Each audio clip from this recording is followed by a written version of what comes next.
Kita masih berbicara tentang poin utamanya mencari Tuhan.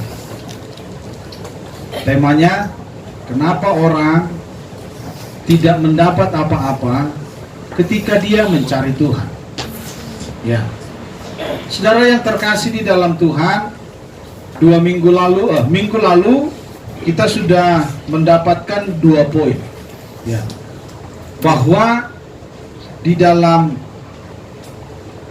Mazmur pasal 9 ayat 11, ya, kita lihat dulu ayatnya. Mari kita bangkit berdiri. Seluruh jemaat bangkit berdiri. Kita akan membaca ayat ini dalam hitungan yang ketiga bersama-sama. 2, 3. Orang yang mengenal namamu percaya kepadamu, sebab tidak kau tinggalkan orang yang mencari Engkau, ya Tuhan. Sekali lagi, 2, 3. Orang yang mengenal namamu percaya kepadamu, sebab tidak kau tinggalkan orang yang mencari Engkau, ya Tuhan. Puji Tuhan, silakan duduk. Terima kasih buat kerjasama yang baik. Saudara yang terkasih di dalam Tuhan, seperti yang saya katakan tadi, tema utamanya masih berbicara tentang mencari Tuhan. Lalu kalau bicara poinnya, membahas sebab tidak kau tinggalkan orang yang mencari Engkau, ya Tuhan. Tapi faktanya, dalam kehidupan sehari-hari, ada banyak orang di luar sana, bahkan orang Kristen berkata, terkadang mengiring Tuhan sama saja, seperti orang yang tidak mengiring Tuhan. Artinya, ketika mereka berusaha mencari Tuhan, berusaha mendekatkan diri kepada Tuhan, tapi tidak mendapat apa-apa. Saya mau katakan kepada saudara, jangan salahkan apa? Tuhan. Jangan salahkan Tuhan. Ya. Mengenal nama dan percaya kepadamu, saya ulangi, mengenal namamu dan percaya kepadamu itu tidak bisa dipisahkan. Ya, kalau kita menyebut nama seseorang, secara otomatis pemikiran kita berkembang. Ya, apalagi kalau kita menyebut nama seseorang untuk sebuah bantuan, atau untuk sebuah pertolongan, atau untuk sebuah solusi jalan keluar persoalan dalam hidup.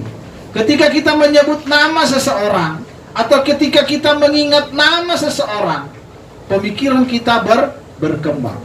Banyak hal yang kita ingat terhadap nama itu. Sama halnya dengan Tuhan. Ya. Kenapa kita tidak mendapat apa-apa dari Tuhan? Karena kita tidak benar-benar, atau kita belum mengenal nama itu. Saudara, kalau saudara mengenal nama saya, otomatis saudara harus mempelajari.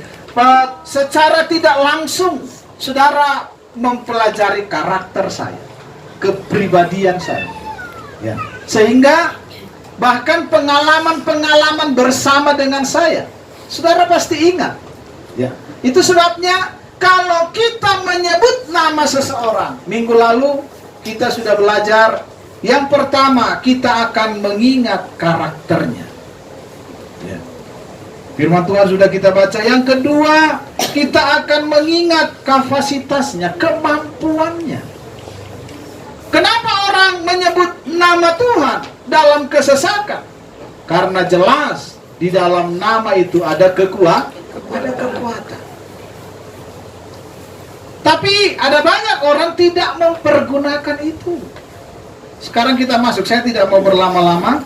Kita mau masuk dalam hadirat Tuhan, mengenal kepribadian Tuhan, mengenal, menikmati kasih Tuhan. Yang kedua, yang ketiga, saudaraku, yang ketiga, kita akan masuk kepada pembahasan yang ketiga. Maksud saya, kalau kita menyebut atau mengingat nama seseorang, maka kita akan mengingat kredibilitasnya. Ya. Bicara tentang kredibilitas ini, bicara tentang kepercayaan.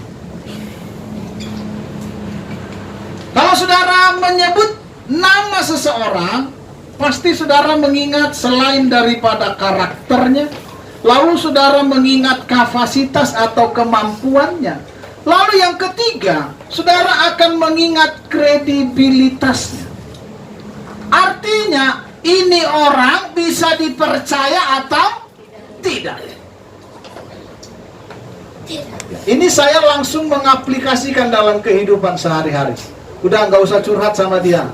Dia mah ember, nggak bisa dipercaya. Nah, tapi kalau kita lari kepada Tuhan, saudaraku, Tuhan bilang air matamu saja ditampung dalam apa? Kirbatnya. Air mata kita saja dia simpan secara rahasia. Luar biasa Tuhan. Nah, oleh sebab itu, sebagai orang yang mau mencari Tuhan supaya tidak ditinggalkan, pelajari Allah yang saudara dan saya sembah dapat dipercaya atau tidak.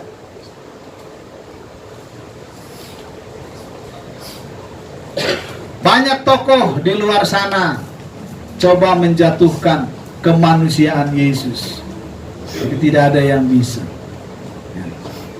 Banyak aliran-aliran di luaran sana, ya, yang coba mau menjatuhkan kepribadian Yesus, tapi tidak bisa.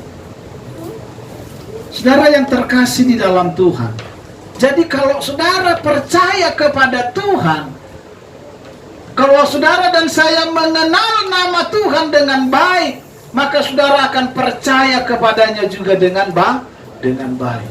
Mengenal nama Tuhan, percaya kepada Tuhan, di dalam kepercayaan itu kita lihat kepercayaan Tuhan dapat dipercaya atau tidak. Janji Tuhan dapat dipercaya atau tidak. Saya selalu berkata, kalau firman Tuhan ini tidak ditepati, mungkin kami sebagai hamba Tuhan yang duluan mundur atau bermalas-malasan kepada Tuhan. Ya, tapi karena satu baris pun firman ini tidak ada yang tidak ditepati. Semua ditepati. Hanya tinggal menunggu waktu. Ibu Gembala tadi berkata, menikmati Tuhan hari-hari ini memang betul. Nah, saudaraku, perhatikan. Bicara tentang kredibilitas, maka kita bicara tentang dia bisa dipercaya atau tidak. Nah, kalau dia bisa dipercaya, maka otomatis orang tersebut akan saudara referensikan kepada orang lain. Kita akan melihat contoh bagaimana seorang pribadi mereferensikan Tuhan kepada anaknya, ya, dalam 2 Tawarik pasal yang ke-28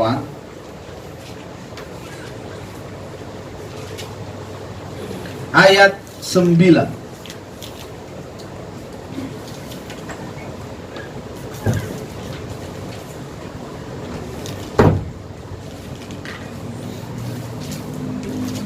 Maaf, 1 Tawarik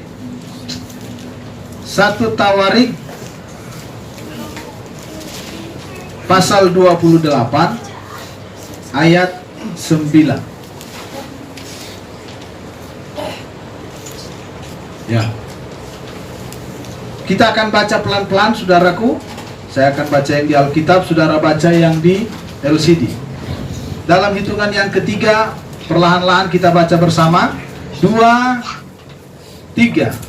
Dan engkau anakku Salomo, kenallah Allahnya ayahmu dan beribadahlah kepadanya dengan tulus ikhlas dan dengan rela hati. Sebab Tuhan menyelidiki segala hati dan mengerti segala niat dan cita-cita. Jika engkau mencari Dia, maka ia berkenan ditemui olehmu. Tetapi jika engkau meninggalkan dia, maka ia akan membuang engkau untuk selamanya. Amin. Puji Tuhan. Saudara, bicara tentang dapat dipercaya atau tidak, bicara tentang kredibilitas, ini bicara tentang prinsip. Ya di atas ya, tidak di atas tidak. Daud ketika dia mengalami pengalaman yang luar biasa dengan Tuhan, tak satu pengalaman pun dia lupakan. Tak satu pengalaman hidup bersama dengan Tuhan dilupakan oleh Daud. Sehingga ketika dia mau digantikan oleh anaknya, ketika Salomo anaknya mau menggantikan dia menjadi raja, tidak ada pesan lain yang disampaikan Daud kepada Salomo selain mereferensikan Allah dalam hidup Salomo. Sebab Daud tahu bahwa Allah yang dia sembah adalah Allah yang dapat dipercaya. Daud tahu bahwa Tuhan yang dilayani, Tuhan yang dipercayai oleh Daud adalah Tuhan yang punya prinsip. Dan prinsipnya itu keras. Tetapi kalau Salomo mau berjalan bersama dengan Tuhan, luar biasa hidup yang akan dialami oleh Salomo. Dan betul, saudara, Salomo mendengar baik-baik. Salomo mempelajari baik-baik kepribadian atau keberadaan pribadi yang diperkenalkan Daud kepadanya. Yaitu siapa? Tuhan. Daud berkata kepada Salomo, jika engkau mencari dia, maka ia berkenan ditemui oleh. Terkadang saudaraku, kita sebagai umat Tuhan hari-hari ini sering sekali seperti minggu lalu saya katakan, memanfaatkan, ya, terlalu bermain-main dengan kasih Tuhan, terlalu bermain-main dengan kasih karunia Tuhan, terlalu bermain-main dengan belas kasihan Tuhan. Wajar ketika engkau mencari Tuhan, engkau tidak mendapat apa-apa. Sebab Daud bilang begini, kenallah Allahnya ayahmu dan beribadalah kepadanya dengan tulus ikhlas dan dengan rela hati. Saudara, ibadah itu paksaan? Tidak. Jadi jangan salah, ya, jangan salah Bapak Ibu.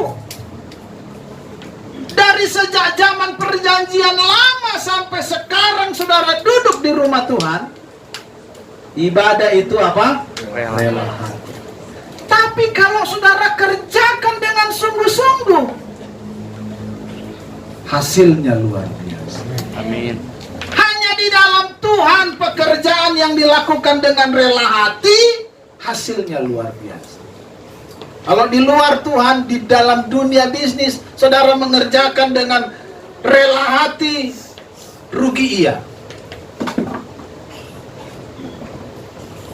Karena prinsip dunia apa? Untung. Ya. Prinsip dunia dengan hasil, dengan modal yang sekecil-kecilnya mendapat untung yang besar-besar. Tapi kalau di dalam Tuhan tidak. Bahkan dikatakan begini, dengan tulus ikhlas dan dengan rela hati. Perhatikan kalimat berikutnya. Sebab Tuhan menyelidiki segala hati dan mengerti segala niat dan cita-cita.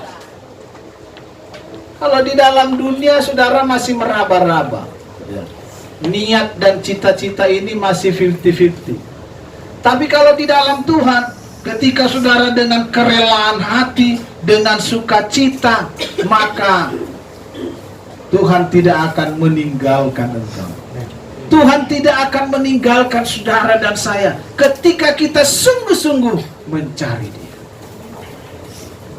Ini udah jelas, saudara. Ya. Saya tidak berani berkata-kata lain selain daripada firman Allah ini. Bahkan yang poin yang terakhir, kalau kita mengingat nama seseorang, masuk poin yang keempat ya. Ini singkat saja. Kalau kita mengingat nama seseorang, kita akan mengingat pengalaman baik buruk dengan orang tersebut. Ya, saudaraku, kalau saudara percaya kepada Tuhan, tidak ada pengalaman buruk yang kau alami. Tidak ada. Kadang kitalah. Saya akan mengulangi kisah Petrus. Ketika Petrus menjala ikan bersama dengan teman-temannya, ketika Petrus menjala ikan, dia bilang apa? Secara dunia dia bilang, Tuhan, sudah semalam-malaman kami menangkap ikan, tapi tidak mendapat apa-apa. Perhatikan ini, saudaraku. Sudah semalam-malaman, tidak ada pengalaman yang buruk bersama dengan Tuhan. Tapi nanti kita lihat ada. Kenapa orang kecewa sama Tuhan? Ya, ada kan? Kenapa dia nggak beribadah? Katanya dia kecewa sama Tuhan. Nanti kita lihat ayatnya. Kenapa orang mencari Tuhan tidak mendapat apa-apa, malah kecewa ia? Ya.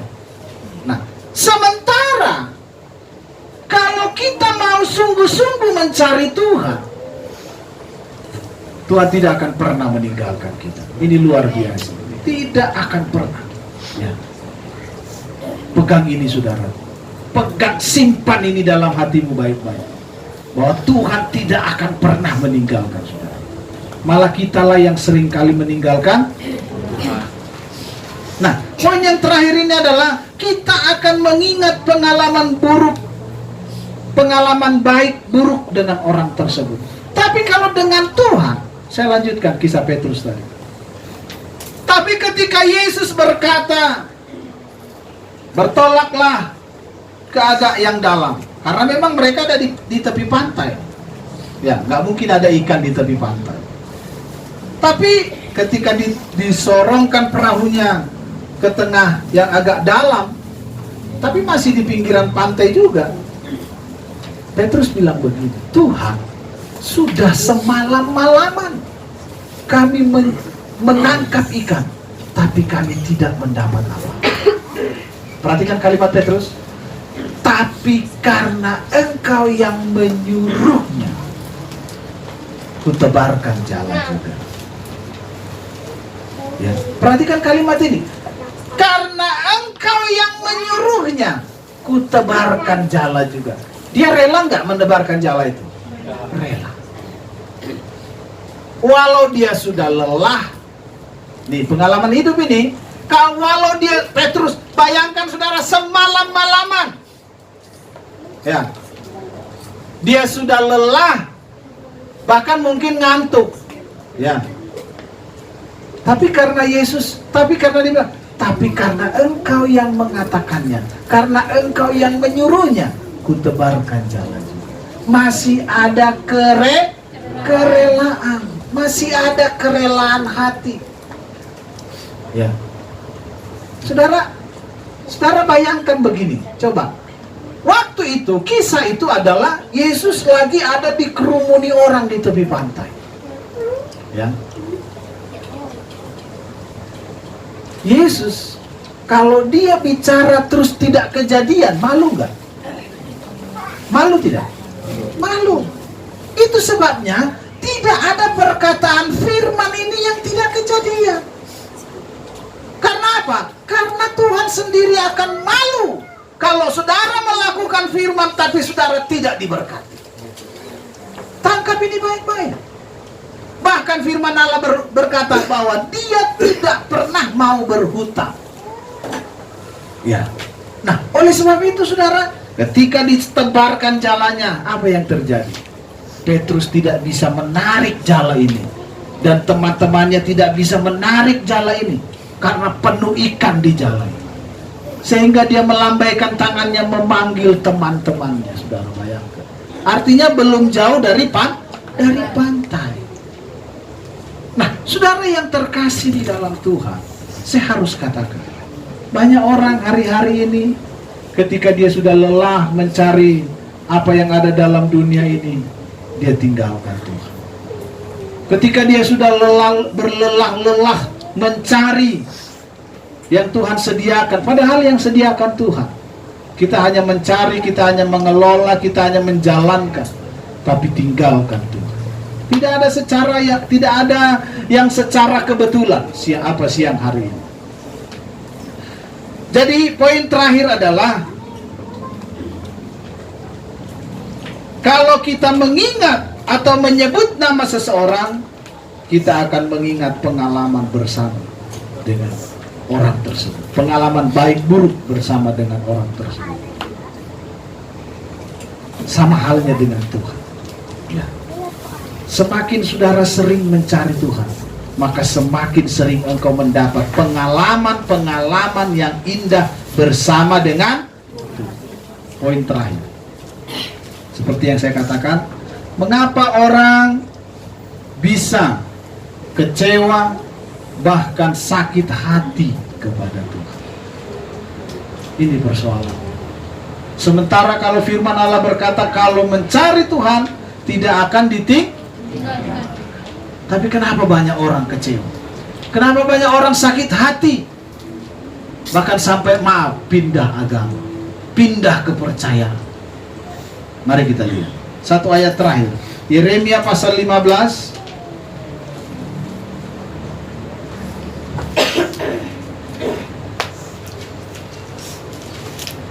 ayat 18 dan 19. Satu-satu ayat. Yeremia pasal 15 ayat 18 sampai 19. Ayat 18 saya baca, saudara perhatikan di LCD, saya akan baca. Mengapakah penderitaanku tidak berkesudahan dan lukaku sangat payah sukar disembuhkan? Sungguh engkau seperti sungai yang curang bagiku, air yang tidak dapat di. Ini orang yang sakit hati sama Tuhan. Ini orang yang kecewa sama Tuhan. Ya, perhatikan. Sungguh, 18. Sungguh engkau seperti sungai yang curang bagiku, air yang tidak dapat di. Sudah dapat, titik. Persoalannya, kenapa orang bisa kecewa sama Tuhan? Kenapa orang bisa sakit hati sama Tuhan? Karena dia tidak mau mempelajari karakter Tuhan. Saudara, kalau air sungai, kalau airnya itu riaknya keras, itu sungainya tidak dalam. Ya. Tapi kalau airnya tenang, sementara arusnya deras tapi tenang, nah, itu berarti sungainya dalam. Pepatah itu juga bisa diambil dari Alkitab ini, dari firman Tuhan ini. Dikatakan begini, sungguh engkau seperti sungai yang curang bagiku, kelihatannya tenang tapi dalam. Itu artinya tidak mempelajari atau tidak memahami, tidak mau berusaha mengetahui, sehingga dikatakan air yang tidak dapat dipercayai. Inilah yang membuat orang tidak mau, inilah yang membuat orang seringkali kecewa. Ayat 19, apa kata Tuhan? Ini langsung dijawab sama Tuhan, karena kalimat ini diarahkan kepada Tuhan. Perhatikan. Karena itu beginilah jawab. Ini langsung Tuhan menjawab pribadi orang yang tidak mau belajar sama Tuhan. Ya. Ayat 18 ini adalah ungkapan seseorang yang tidak bisa percaya kepada Tuhan. Ini bahayanya orang yang sakit hati. Ini bahayanya orang yang kecewa sama Tuhan. Lalu Tuhan langsung menjawab begini. Karena itu beginilah jawab Tuhan. Jika engkau mau kembali, aku akan mengembalikan engkau menjadi pelayan di hadapanku. Dan jika engkau mengucapkan apa yang berharga dan tidak hina, maka engkau akan menjadi penyambung lidah bagiku. Biarpun mereka akan kembali kepadamu, namun engkau tidak perlu kembali kepada mereka. Saudara, ada banyak orang kecewa kepada Tuhan sebetulnya bukan karena pengalaman pribadi, tapi karena dibola-bolai orang, karena dikompor-kompori orang. Ya, udahlah, percumalah, udahlah. Tapi kalau pengalaman pribadi, Bapak Ibu, nggak akan orang kecewa sama Tuhan. Ya. Bahkan sering sekali perkelahian terjadi sesama manusia itu. Kalau pribadi lepas pribadi masih lebih mudah berdamai. Tapi kalau pihak yang satu udah dikompori sama yang lain, lalu yang satu dikompori, ini udah susah berdamai. Udah paling susah berdamai. Tapi kalau pribadi lepas pribadi, perhatikan. Jika engkau mau kembali, aku akan mengembalikan engkau menjadi pelayan di hadapanku. Artinya apa, saudara?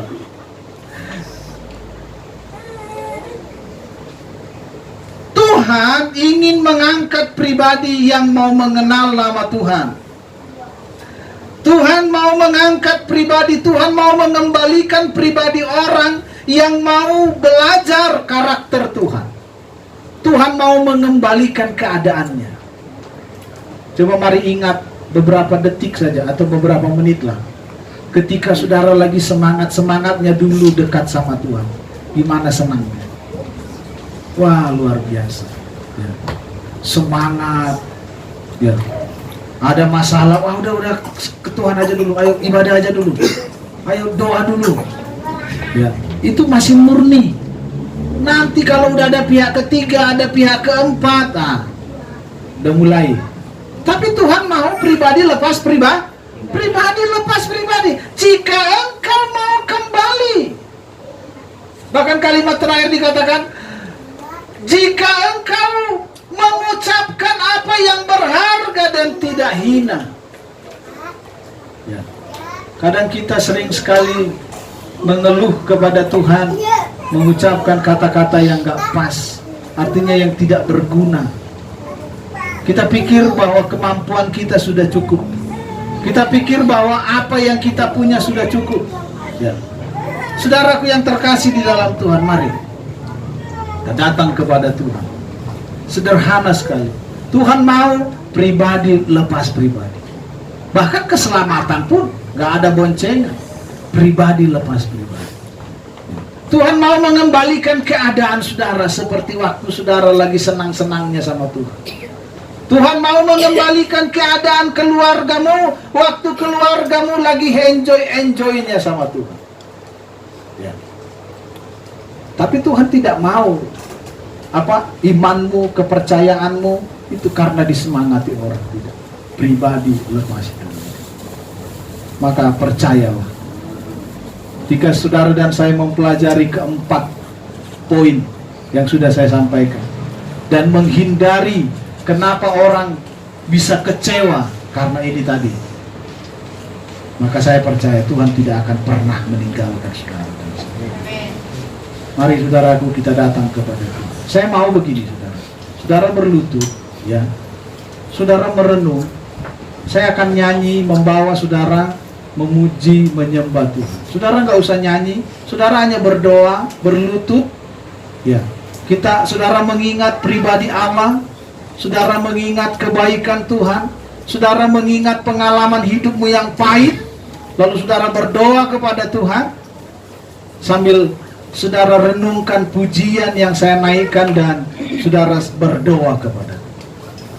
Mari kita datang kepada Tuhan. Saudara berdoa, saudara berlutut. Saya akan menaikkan satu pujian bicara tentang kepribadian. Aku rindu mengenalmu, mengenalmu secara pribadi, bukan karena ku kagumi semua karya dan ciptaanmu, tapi tiada ku kenal pribadi, semuanya sia-sia saja. Saudaraku, renungkan firman Allah, renungkan hidupmu, perjalanan hidup yang kau jalani hari-hari ini. Mari kita mau pelajari karakter Tuhan melalui firman Allah, melalui Roh Kudus yang mengajari hidup saudara dan saya. Aku rindu mengenalmu, mengenalmu secara pribadi, bukan karena ku kagumi semua karya dan ciptaanmu, tapi tiada ku kenal pribadi, semuanya sia-sia saja. Aku mengenalmu secara pribadi, hingga ku tahu rencanamu. Aku mengenalmu secara pribadi, lewat firman dan Roh Kudus ku kenal. Aku mengenalmu secara pribadi, hingga ku tahu rencanamu. Aku mengenalmu secara pribadi, lewat firman dan Roh Kudus ku kenal. Saudaraku,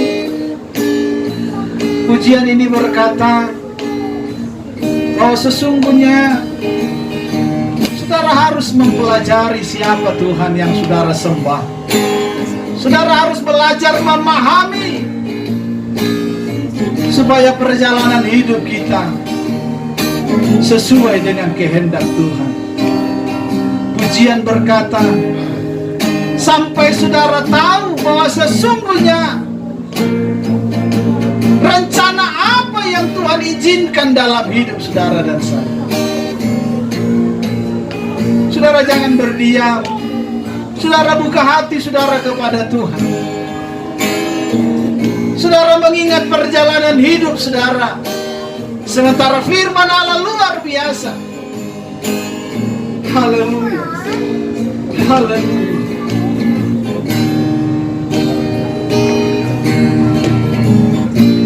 Terima kasih Tuhan. Saudara angkat kedua tangan saudara, sama-sama katakan, ku rindu setiap waktu. Ku rindu setiap waktu hidup di kebenaran-Mu, bukan denganku waktu, namun karena Roh-Mu, Yesus Kau yang ku pegang. Katakan sungguh-sungguh, Ku rindu setiap waktu. Amin. Ku rindu setiap waktu hidup dekat padamu, bukan dengan kuatku, namun karena Roh-Mu. Yesus kau yang ku pegang teguh. Katakan dengan iman, Engkaulah Tuhan. Haleluya. Tuhan, Engkaulah. Dengan rela hati saudara jadikan Tuhan berdaulat. Haleluya. Hidupku ku berserah. Dengan rela hati saudara katakan, Engkaulah Tuhan. Yesus, lihatlah tangan-tangan yang terangkat kepadamu Tuhan. Engkaulah. Kami umat-Mu yang mau belajar tentang Engkau. Haleluya. Hidupku ku berserah. Sekali lagi, dengan iman saudara katakan, Engkaulah Tuhan. Oh Tuhan, inilah hati yang sungguh-sungguh datang kepadamu. Raja,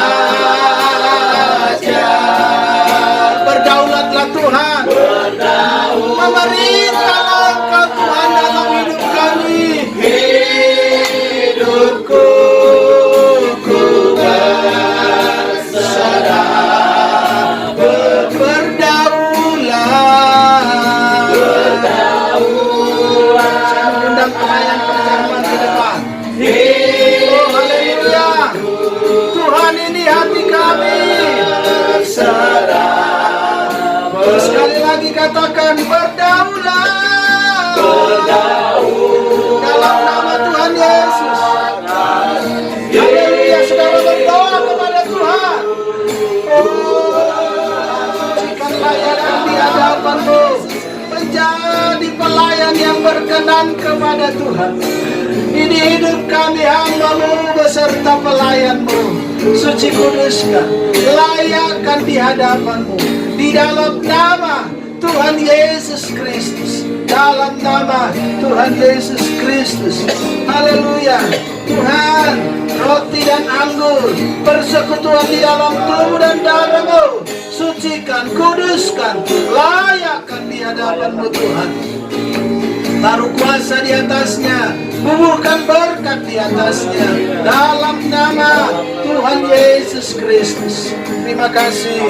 Tolong pelayan-Mu, sucikan pelayan-Mu di dalam nama Tuhan Yesus Kristus. Biarlah jemaat-Mu, pelayan-Mu menjadi berkat bagi jemaat Tuhan yang lain. Nama Tuhan dipuji, nama Tuhan dipermuliakan. Sucikan, kuduskan, layakkan kami dalam nama Tuhan Yesus Kristus. Kami akan terima perjamuan kudus-Mu Tuhan.